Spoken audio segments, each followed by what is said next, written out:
जय श्री राम।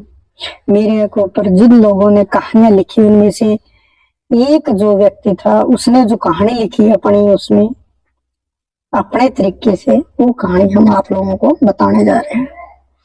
मीरा पर जिन लोगों ने किताबें लिखी हैं वे सब लिखते हैं, दुर्भाग्य से मीरा की माँ मर गई जब वह बहुत छोटी थी। फिर उसके बाबा ने उसे पाला, फिर बाबा मर गए। फिर 17-18 साल की उम्र में उसका विवाह किया गया। फिर उसके पति मर गए। फिर ससुर ने उसकी संभाल की और फिर ससुर भी मर गए।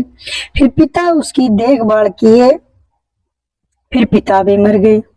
ऐसी 5 मृत्यु हुई जब मीरा कोई 32-33 साल की थी। तब तक उसके जीवन में जो भी महत्वपूर्ण व्यक्ति थे सभी मर गए। जिनको भी उसने चाहा था और प्रेम किया था वे सब मर गए। जो लोग मीरा पर किताबें लिखते हैं वे सब लिखते हैं, दुर्भाग्य से मैं ऐसा नहीं कह सकता, ये सौभाग्य से ही हुआ है। वे लिखते हैं दुर्भाग्य से क्योंकि मृत्यु को सभी लोग दुर्भाग्य मानते हैं, लेकिन यही तो मीरा के जन्म का कारण बना। जितना भी प्रेम कहीं था वह सब सिकुड़ता गया, सारा प्रेम गोपाल पर उमड़ता गया। माँ से लगाव था, माँ चल बसी, उतना प्रेम जो माँ से उलझा था वह भी गोपाल के चरणों में रख दिया। फिर बाबा ने पाला, फिर बाबा चल बसे, उनसे प्रेम था वह भी गोपाल के चरणों में रख दिया। ऐसे संसार छोटा होता गया, सिकुड़ता गया और परमात्मा बड़ा होता गया। तो मैं नहीं कह सकता दुर्भाग्य से, मैं तो कहूंगा सौभाग्य से, क्योंकि मृत्यु का मेरे लिए कोई ऐसा भाव नहीं है मृत्यु के प्रति कि वह कोई आवश्यक रूप से अभिशाप है। सब तुम पर निर्भर है। मीरा ने उसका ठीक उपयोग कर लिया। जहां जहां से प्रेम उमड़ता गया, एक एक प्रेम पात्र जाने लगा, वह अपने उस प्रेम को परमात्मा में चढ़ाने लगे। अंतिम सूत्र था पिता का रहना।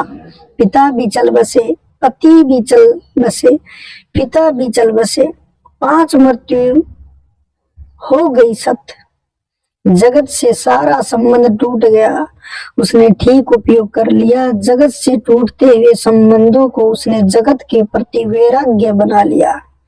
जगत से जो प्रेम विमुक्त हो गया उसको परमात्मा के चरणों में चढ़ा दिया। वह कृष्ण के राग में डूब गई। और इन मृत्युओं ने एक और सौभाग्य का काम किया कि इन्होंने एक बात दिखा दी कि इस जगत में सब क्षण भंगुर है। अगर प्यारा खोजना हो तो शाश्वत में खोजो। यहाँ कुछ अपना नहीं है। यहाँ भरमो मत, अपनों को भरमाओ मत। यहाँ सब छूट जाने वाला है। यहाँ मृत्यु ही मृत्यु फैली है। यहाँ मरघट है। यहाँ बसने के इरादे मत करो। यहाँ कोई कभी बसा नहीं। अपनी आंख से देखा सबको जाते उसने। 32-33 साल उम्र कोई बड़ी उम्र नहीं। जवान थी, जवानी में इतनी मौत घटी कि मौत का कांटा उसे ठीक ठीक साफ साफ दिखाई पड़ गया कि जीवन क्षण भंगुर है। और तब उसका मन यहाँ से विरक्त हो गया। जो यहाँ से विरक्त है वही परमात्मा में अनुरक्त हो सकता है। तुम दोनों राग एक साथ नहीं पाल सकते हो। तुम 2 नावों पर एक साथ सवार नहीं हो सकते हो।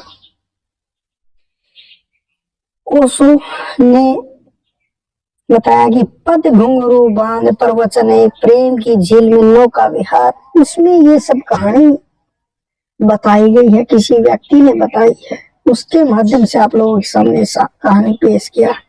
तो हमारी कहानी कैसी लगी? चैनल को ऐसी कहानियों के लिए सब्सक्राइब करें और बेल आइकन ऑन करें। तुरंत आपके पास जब भी कहानी आती है नोटिफिकेशन से पता चल जाएगा और आपको सबसे पहले सुनने को मिलेगी। तब तक के लिए सबको जय श्री राम। चैनल को लाइक, शेयर और सब्सक्राइब जरूर करें।